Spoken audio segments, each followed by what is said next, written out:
Hello Internet, it's me again, Charlie from Charlie's Angelfish. I've had a whole bunch of comments online about how do I make my driftwood sink. Well, I have a piece here that I cut off of an old stump, an old apple tree stump. It's all nice and gnarly and everything, and it's been in the tank for a while and it refuses to sink. So if you have a pressure canner at your disposal and you don't mind a few tannin stains inside of it, we'll sink it in here, see if it'll go down. No. Anyways, bring your canner up to temperature and bring it up to between 10 and 15 pounds. 15 preferable, 10 is okay. Some don't have actual pressure gauge like this. They have what's called a pressure bob, and on that pressure bob you have several graduations that as the pressure comes up, the little riser comes out of the center, and each line is 5 pounds. You can bring that up to the third line, or between the second and third if you don't feel comfortable with that much pressure. But we don't get into the warning area until we're above 20 pounds of pressure. So you're good at 15, nothing to worry about. Now, I will bring this up to 15 pounds personally. You can bring it up to 10 or 15, whichever you want. And I will leave it there for approximately an hour. Now you have to keep a close eye on things and adjust your flame accordingly so that you don't keep rising in your pressure. But once it's up there at its pressure, I hold it there for, like I said, an hour to 2 hours. Really stubborn pieces like wild cherry and stuff like that that are really buoyant, you have to leave them in there longer. And sometimes you still have to put a rock on them. But for the most part, it sinks them. And they stay submerged really easily. So I'm just going to let this thing do its job for about an hour, hour and a half here. It's almost up to temperature for boiling. It was just starting to bubble inside. But we'll bring it up to temperature. We'll leave it there for, I'll try an hour this time, but this has already been soaking for quite a long time. But it also helps in peeling any excess bark off that you may have still lingering around that you just can't get into the crevices. Maybe you got all kinds of real gnarly wood under there that just doesn't want to give up the bark. Pressure canner will help loosen that up for you. Now this piece was cut down, well, dug up, and left for approximately 3 years until I rediscovered it and said, hey, that'd make a beautiful piece in the fish tank. So it was covered in dirt, and I couldn't see how beautiful a piece it was. But we'll just let it do its work, and we'll come back to it in about an hour. Back at you here, folks. It's been a little bit of time here. I was going to leave it for a couple of hours, and I decided to cut it short because I think it didn't need that much time. So I let it cool down so far and let the pressure bob. There's no more pressure in it. Pressure's at 0 here. Probably going to be a lot of steam come out when we open it up. Not as much as I'd been expecting, but yeah, now what we got to do is we got to dump the water off and get at our piece without burning ourselves. So I'm going to take this over and I'm going to dump it in the sink, most of the water off, and then I'm going to put some cold water in it. Then I'll be back with you. Well, back at you here.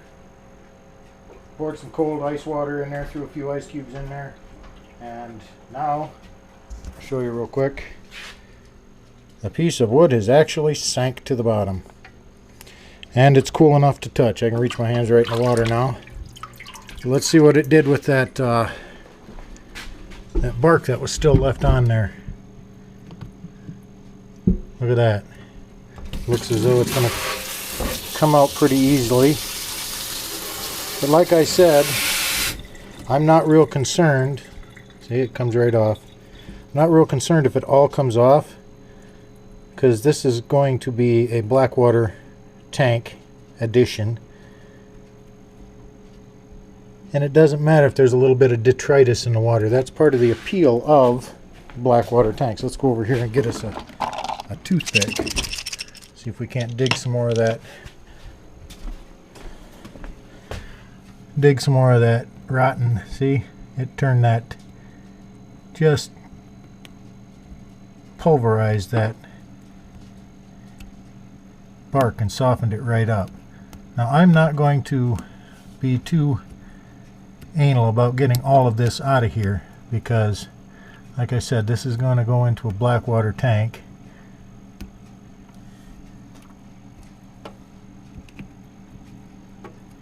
But as you can see,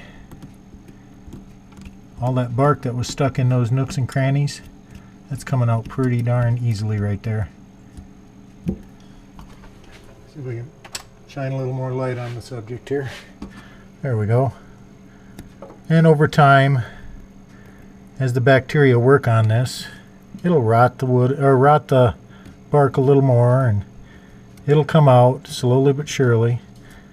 And my daughter wants this piece in her bedroom, in her tank, and she has a goldfish in her tank. Now don't get all upset with me, because it's a 30-gallon tank, and it was a rescue from the local fairgrounds. A kid threw a ping pong ball and brought home a fish, and that little fish has been with us for a couple years now, and it just kind of refuses to grow any bigger. And as it grows, it'll get taken to a bigger tank. I have several 150-gallon tanks that I have cold water species in. Got some hill streams in one tank and stuff like that. Don't worry, the goldfish isn't going in with the hill streams. But these little pieces of bark are flaking right out of here, just like nobody's business. But like I said, I'm not real concerned. If you look, this piece of stump has some really, really gorgeous looking structures on it, and I'm going to want to accentuate those by putting that piece towards the front of the tank. But you can put it anywhere you want. Look at this big chunk. That's bark. Bark that refused to come off before I basically pressure cooked it. Now I have tried in the past putting heavy objects like rocks and stuff on this piece of wood, and it never sank. But putting it in a pressure cooker for about an hour and a half has really done a number on it. Made it sink really, really well. Look at that. Now if you put it in the pressure cooker and you cover it with water and cook it for an hour, hour and a half, 2 hours, depending on how long it's already been soaked or if it's been soaked. I think you see the chainsaw marks where I cut it off. But yeah, let's go see if this thing sinks in the fish tank.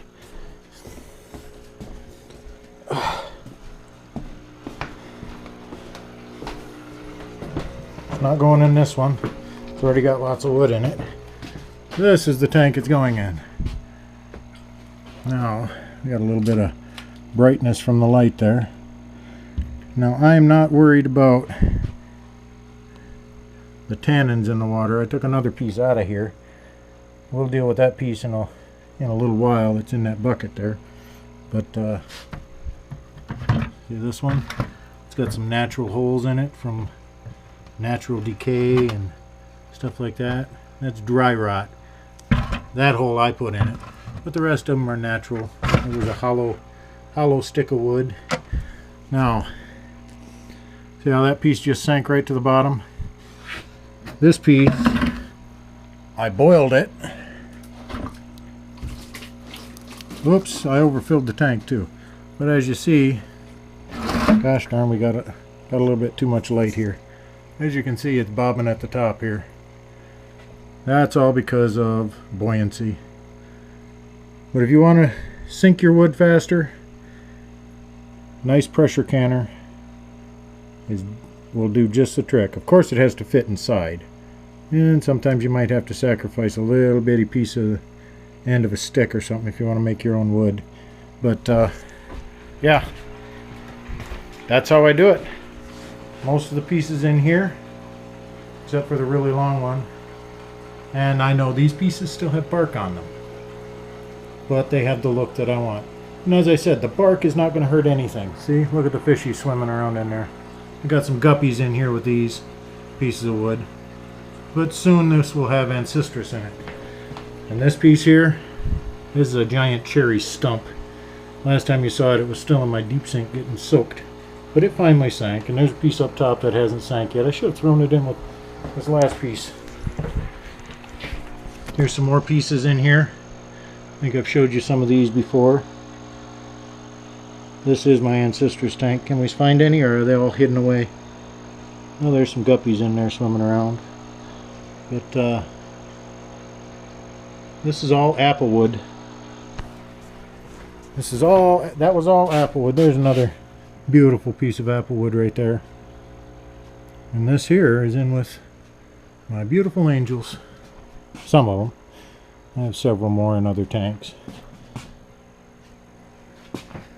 As you can see, they're swimming around nice and loving life.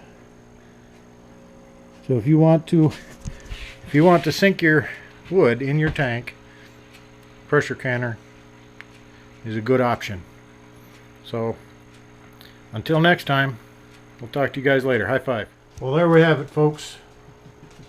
That's how I like to sink smaller pieces of wood in my tanks. It's very effective, hasn't failed me yet, and the longer pieces, you're just going to have to stick with boiling them, flipping them, boiling them again, and if they still don't sink after boiling them for several hours, stick them in there and stick a rock on them. Out of that, you can take a piece of slate, drill a hole in it, bolt it to the wood, and bury the slate in your substrate. All's good that way. If you like what you've seen, be sure to hit the thumbs up and subscribe buttons, and I will try and upload more factual content as soon as I can. If there's something that I haven't covered that you'd like to see me covered and I have knowledge of, I will do that. Just leave me a link down in the doobly-doo down below, or you can contact me on Facebook or Google Plus and describe what you'd like to know about, and if I know something about it, I'll give you what I can on it. If not, maybe we'll both learn together. That having been said,